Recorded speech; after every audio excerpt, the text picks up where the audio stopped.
सर्वतोभद्र आदि मंडलों का वर्णन।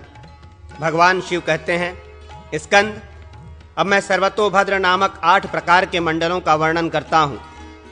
पहले, शकंकु या कील से प्राची दिशा का साधन करें।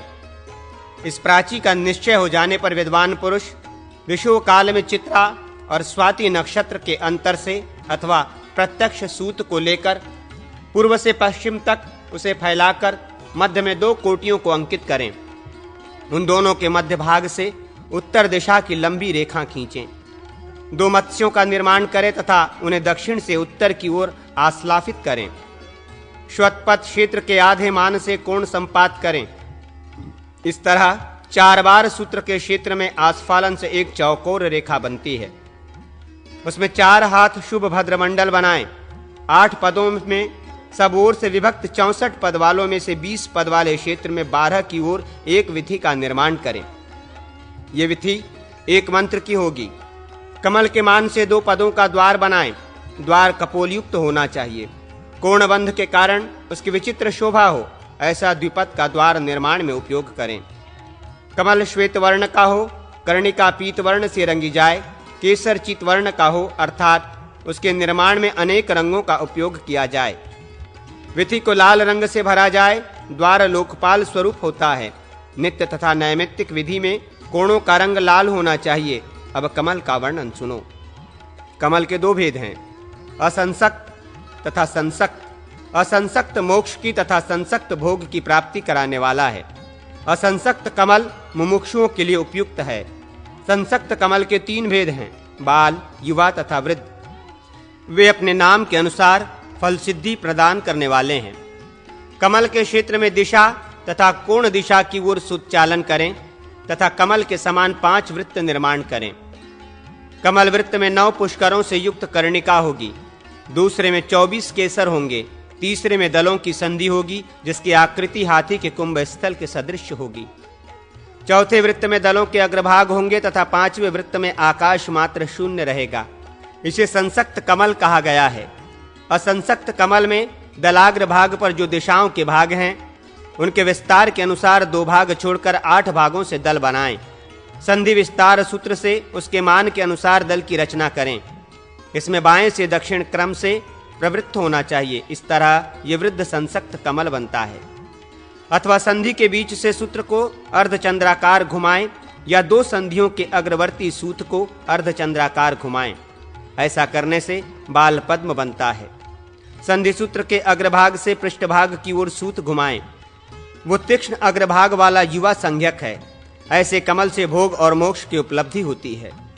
सम शह मुख वाले स्कंद मुक्ति के उपदेश से किए जाने वाले आराधनात्मक कर्म में वृद्ध कमल का उपयोग करना चाहिए तथा वशीकरण आदि में बाल पद्म का। नवनाभ कमल चक्र 9 हाथों का होता है। उसमें मंत्रात्मक 9 भाग होते हैं। उसके मध्य भाग में कमल होता है। उस कमल के ही मान के अनुसार उसमें पट्टिका, विथि और द्वार के साथ कंठ एवं उपकंठ के निर्माण की बात भी कही गई है। उसके बाह्य भाग में विथि की स्थिति मानी गई है। 5 भाग में तो विथि होती ही है और अपने चारों ओर वो 10 भाग का स्थान लिए रहती है।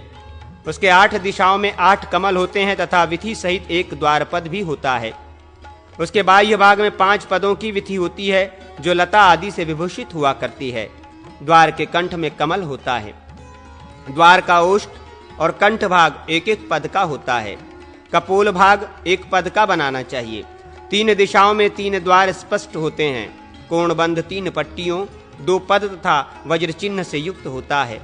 मध्य कमल शुक्ल वर्ण का होता है तथा शेष दिशाओं के कमल पूर्वादि क्रम से पीत, रक्त, नील, पीत, शुक्ल, धूम्र, रक्त तथा पीत वर्ण के होते हैं। ये कमल चक्र मुक्तिदायक है। पूर्वादि दिशाओं में 8 कमलों तथा शिव विष्णु आदि देवताओं का यजन करें। विष्णु आदि का पूजन प्रासाद के मध्यवर्ती कमल में करके पूर्वादि कमलों में इंद्र आदि लोकपालों की पूजा करें। इनकी बाह्य विधि की पूर्वादि दिशा में उन इंद्र आदि देवताओं के वज्र आदि आयुधों की पूजा करें। वहां विष्णु आदि की पूजा करके साधक अश्वमेघ यज्ञ के फल का भागी होता है। पवित्रारोपण आदि में महान मंडल की रचना करें। 8 हाथ लंबे क्षेत्र का 26 से विवर्तन विभाजन करें। मध्यवर्ती 2 पदों में कमल निर्माण करें, तदनंतर 1 पद की विधि हो। तत्पश्चात दिशाओं तथा विदिशाओं में 8 नीलकमलों का निर्माण करें। मध्यवर्ती कमल के ही मान से उसमें कुल 30 पद्म निर्मित किए जाएं। वे सब दल संधि से रहित हों तथा नीलवर्ण के इंदिवर संज्ञक कमल हों। उसके पृष्ठभाग में 1 पदक विधि हो, उसके ऊपर स्वस्तिक चिन्ह बने हों। तात्पर्य ये कि विधि के ऊपर भाग या बाह्य भाग में 2-2 पदों के विभक्त स्थानों में कुल 8 स्वस्तिक लिखे जाएं।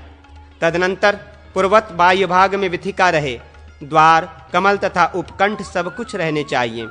कोण का रंग लाल और विधि का पीला होना चाहिए। मंडल के बीच का कमल नील वर्ण का होगा। कार्तिकेय विचित्र रंगों से युक्त स्वस्तिक आदि मंडल संपूर्ण कामनाओं को देने वाला है। पंचाब्ज मंडल 5 हाथ के क्षेत्र को सब ओर से 10 से विभाजित करके बनाया जाता है। इसमें 2 पदों का कमल, उसके बाह्य भाग में विधि, फिर पट्टिका, फिर 4 दिशाओं में 4 कमल होते हैं। इन चारों के बाद पृष्ठ भाग में विधि हो, जो 1 पद अथवा 2 पदों के स्थान में बनाई गई हो। कंठ और उपकंठ से युक्त द्वार हों और द्वार के मध्य भाग में कमल हों। ये पंचाब्ज मंडल में पूर्ववर्ती कमल श्वेत और पीत वर्ण का होता है। दक्षिण दिग्वर्ती कमल वैदूर्य मणि का रंग का, पश्चिमवर्ती कमल कुंद के समान श्वेत वर्ण का तथा उत्तर दिशा का कमल शंख के सदृश उज्ज्वल होता है। शेष सब विचित्र वर्ण के होते हैं। अब मैं 10 हाथ के मंडल का वर्णन करता हूं, जो संपूर्ण कामनाओं को देने वाला है। उसको विकार संख्या 24 द्वारा सब ओर से विभक्त करके चौकोर क्षेत्र बना लें। उसमें 2-2 पदों का द्वार होगा। पूर्वोक्त चक्रों की भांति इसमें भी मध्य भाग में कमल होगा। अब मैं विघ्नध्वंस चक्र का वर्णन करता हूँ। 4 हाथ का पूर्व चौकोर क्षेत्र बनाकर उसके मध्य भाग में 2 हाथ के घेरे में वृत्त गोलाकार चक्र बनाएं। 1 हाथ की विधि होगी, जो सब ओर से स्वस्तिक चिन्हों द्वारा घिरी रहेगी। 1-1 हाथ में चारों ओर द्वार बने रहेंगे। चारों दिशाओं में वृत्त होंगे, जिनमें कमल अंकित रहेंगे। इस प्रकार इस चक्र में 5 कमल होंगे, जिसका वर्ण श्वेत होगा। मध्यवर्ती कमल में निष्कल निराकार परमात्मा का पूजन करना चाहिए। पूर्वादि दिशाओं में हृदय आदि अंगों की तथा विदिशाओं में अस्त्रों की पूजा होनी चाहिए। पूर्वत सदोजात आदि 5 ब्रह्ममय मुखों का भी पूजन आवश्यक है। अब मैं बुद्ध्याधार चक्र का वर्णन करता हूँ।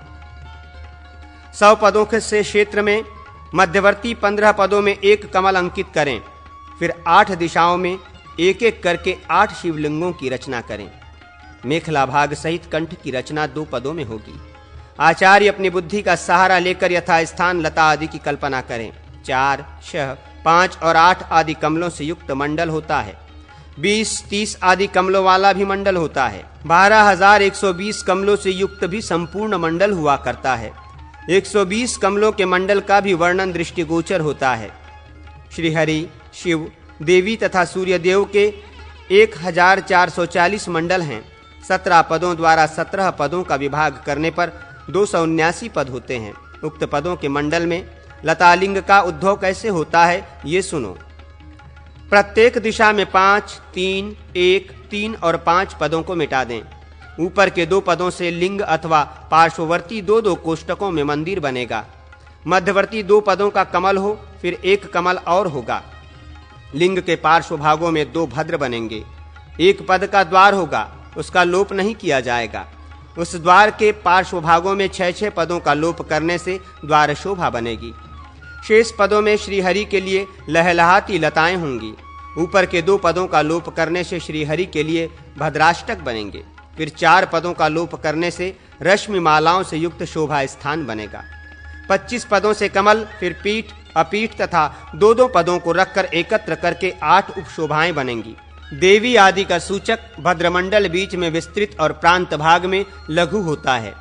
बीच में 9 पदों का कमल बनता है तथा चारों कोणों में 4 भद्रमंडल बनते हैं। शेष 13 पदों का बुद्ध्याधार मंडल है। इसमें 160 पद होते हैं। बुद्ध्याधार मंडल भगवान शिव आदि की आराधना के लिए प्रशस्त है। अघोरास्त्र आदि शांति विधान का कथन। महादेव जी कहते हैं, स्कंद, पहले समस्त कर्मों में अस्त्र याग करना चाहिए, ये सिद्धि प्रदान करने वाला है। मध्य भाग में शिव, विष्णु आदि के अस्त्र की पूजा करनी चाहिए तथा पूर्वादि दिशाओं में क्रमशः इंद्रादि दिक्पालों के व्रज आदि अस्त्रों का पूजन करना चाहिए। भगवान शंकर के 5 मुख तथा 10 हाथ हैं। उनके स्वरूप का ध्यान करते हुए युद्ध से पूर्व पूजा कर ले जाए तो विजय की प्राप्ति होती है। ग्रह पूजा करते समय नवग्रह चक्र के मध्य में सूर्य देव की तथा पूर्वादि दिशाओं में सोम आदि की अर्चना करनी चाहिए। ग्रहों की पूजा करने से सभी ग्रह एकादश 11वें स्थान में स्थित होते हैं और उस स्थान में स्थिति की भांति उत्तम फल देते हैं। अब मैं समस्त उत्पातों का नाश करने वाली अस्त्र शांति का वर्णन करूंगा। ये शांति ग्रह रोग आदि को शांत करने वाली तथा महामारी एवं शत्रु का मर्दन करने वाली है। विघ्नकारक गणों के द्वारा उत्पादित उत्पात को भी शांत करती है। मनुष्य अघोरास्त्र का जप करे, 1 लाख जप करने से ग्रह बाधा आदि का निवारण होता है और तिल से दशांश होम कर दिया जाए तो उत्पातों का नाश होता है। 1 लाख जप होम से दिव्य उत्पात का तथा आधे लक्ष जप होम से आकाशक उत्पात का नाश होता है। घी की 1 लाख आहुति देने से भूमिज उत्पात के निवारण में सफलता प्राप्त होती है। धृत मिश्रित गुग्गुल के होम से संपूर्ण उत्पात आदि का शमन हो जाता है। दुर्वा, अक्षत तथा घी की आहुति देने से सारे रोग दूर होते हैं। केवल घी की ही 1,000 आहुति से बुरे स्वप्न नष्ट हो जाते हैं, इसमें संशय नहीं है। वही आहुति यदि 10,000 की संख्या में दी जाए तो ग्रह दोष का शमन होता है। धृत मिश्रित जौ की 10,000 आहुतियों से विनायक जनित पीड़ा का निवारण होता है। 10,000 घी की आहुति से तथा गुग्गुल की भी 10,000 आहुति से भूत वेताल आदि की शांति होती है। यदि कोई बड़ा भारी वृक्ष आंधी आदि से स्वतः उखड़ कर गिर जाए, घर में सर्प का कंकाल हो तथा वन में प्रवेश करना पड़े तो दुर्वा, घी और अक्षत के होम से विघ्न की शांति होती है। उल्कापात या भूकंप हो तो तिल और घी से होम करने से कल्याण होता है। वृक्ष से रक्त बहे, असमय में फल फूल लगे, राष्ट्रभंग हो, मारण कर्म हो, जब मनुष्य पशु आदि के लिए महामारी आ जाए तो तिल मिश्रित घी से अर्धलक्ष आहुति देनी चाहिए। इससे दोषों का शमन होता है। यदि हाथी के लिए महामारी उपस्थित हो, हथनी के दांत बढ़ जाएं अथवा हथनी के गंड स्थल से मद फूट कर बहने लगे तो इन सब दोषों की शांति के लिए 10,000 आहुतियां देनी चाहिए। इससे अवश्य शांति होती है। जहां समय में गर्भपात हो या जहां बालक जन्म लेते ही मर जाता हो तथा जिस घर में विकृत अंक वाले शिशु उत्पन्न होते हों तथा जहां समय पूर्ण होने से पूर्व ही बालक का जन्म होता हो, वहां इन सब दोषों के शमन के लिए 10,000 आहुतियां देनी चाहिए। सिद्धि साधक में तिल मिश्रित घी से 1 लाख हवन किया जाए तो वो उत्तम है। मध्यम सिद्धि के साधन में अर्धलक्ष और उत्तम सिद्धि के लिए 25,000 आहुति देनी चाहिए। जैसा जप हो उसके अनुसार ही होम करना चाहिए। इससे संग्राम में विजय प्राप्त होती है। न्यासपूर्वक तेजस्वी पंचमुख का ध्यान करके अघोरास्त्र का जप करना चाहिए।